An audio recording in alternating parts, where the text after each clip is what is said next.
월요일 아침 8시 58분입니다. A씨는 회사 건물 1층 로비에서 휴대폰을 한 번 더 확인합니다. 엘리베이터 앞줄은 길고 표시등은 느리게 내려옵니다. 그 순간 머릿속엔 늘 같은 문장이 뜹니다. 한 번만 타고 올라가자. 오늘도 바쁘니까요. 그런데 오늘 이야기는 그 한 번만이라는 자동 반응을 숫자 몇 개로 바꿔버린 회사의 기록입니다. 엘리베이터 앞 늘 같은 장면에서 시작됩니다.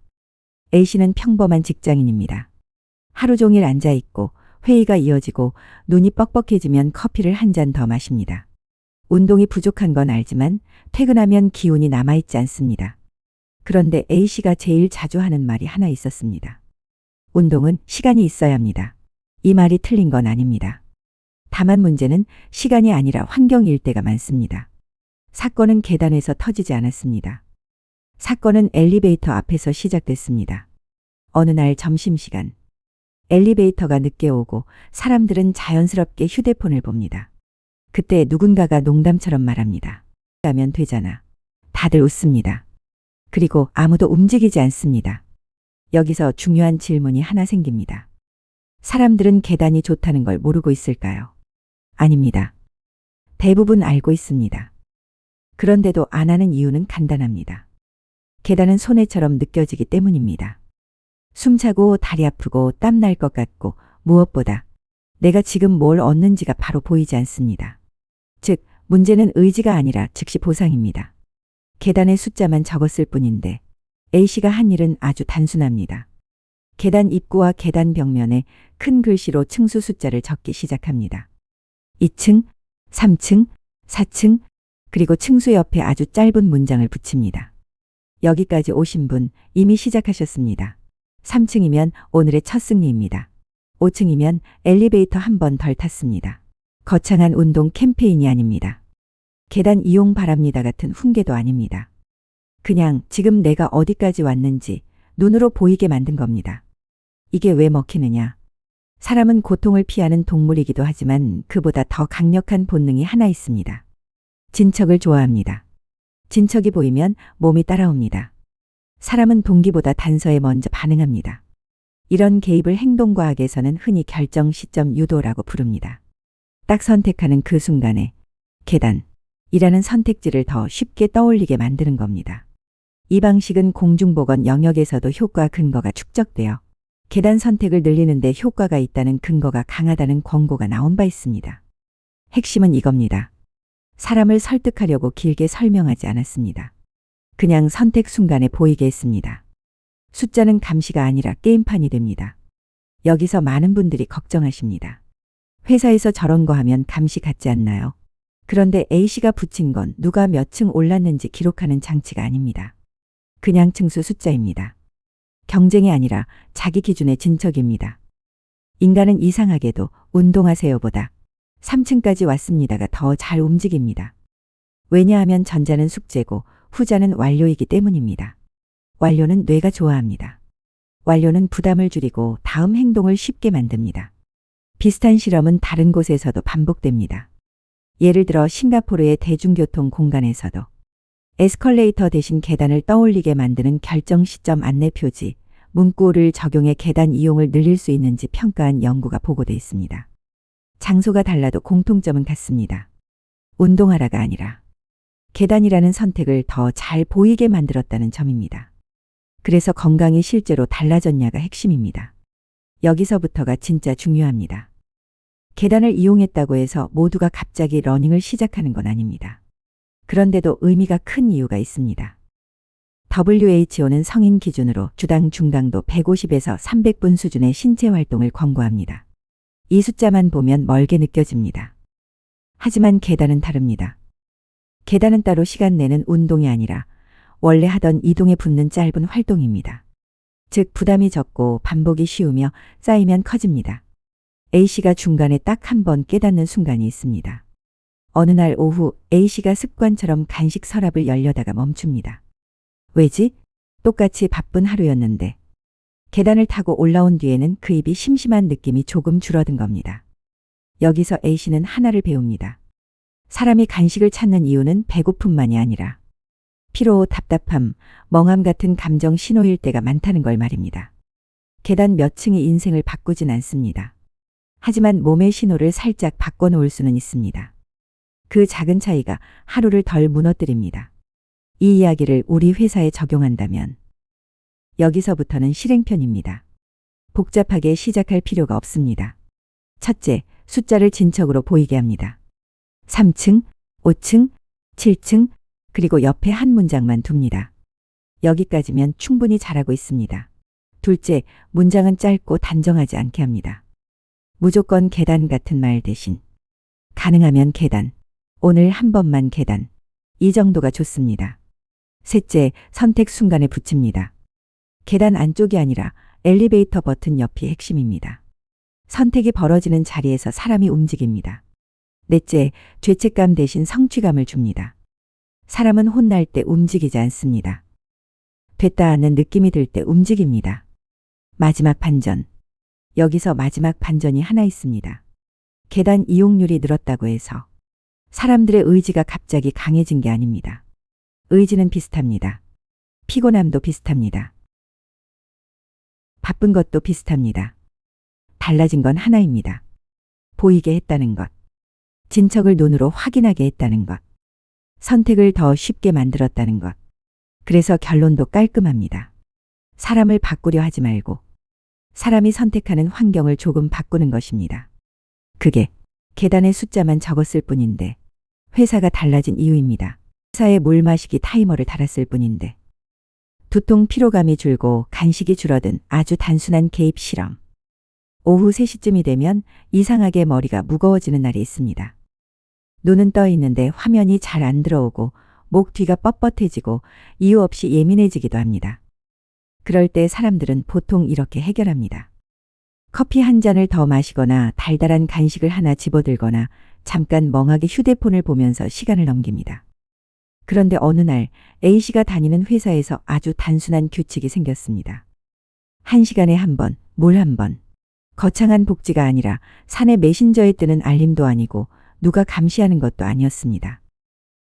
그저 탕 하고 울리는 가벼운 알림 소리 하나가 추가됐을 뿐입니다.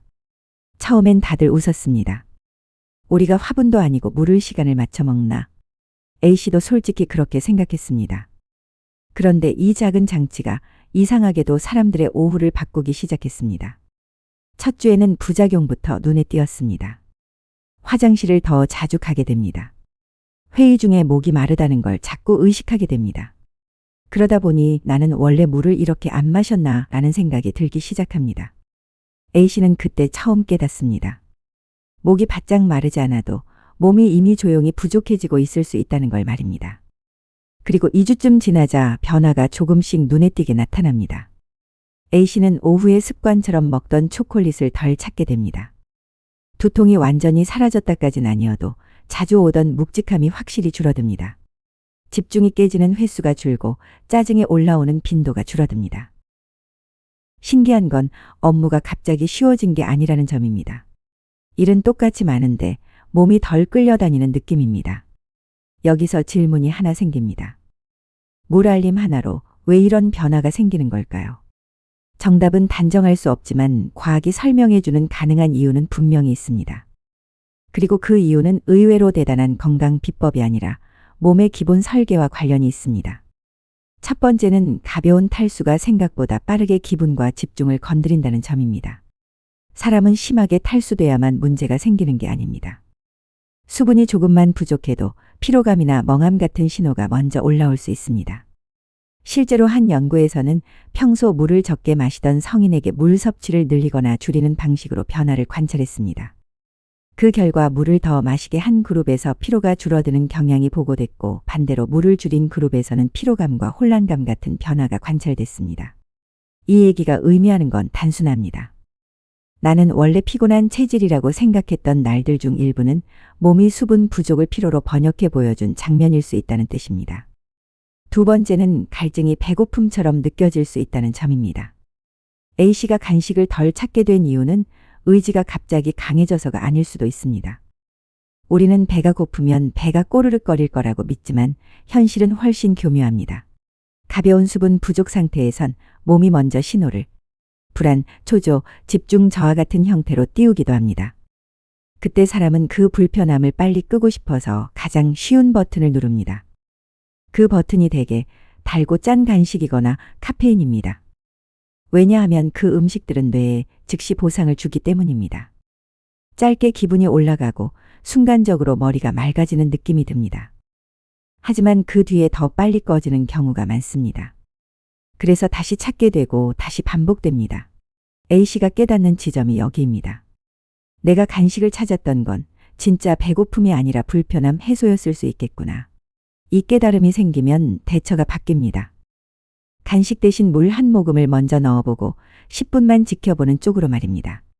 세 번째는 두통과 컨디션 저하가 수분과 연결될 수 있다는 점입니다. 두통은 원인이 정말 다양합니다. 수면, 스트레스, 시력, 혈압, 근육 긴장, 카페인, 호르몬까지 전부 영향을 줍니다.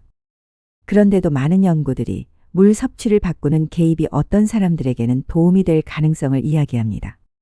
2024년 자마네트워크 오픈에 실린 물 섭취 변화 RCT 무작위 대조 시험들을 묶어본 체계적 문헌 고찰에서는 연구 수가 많지는 않지만 일부 단일 연구에서 편두통 또는 두통 예방과 관련된 가능성이 언급됩니다.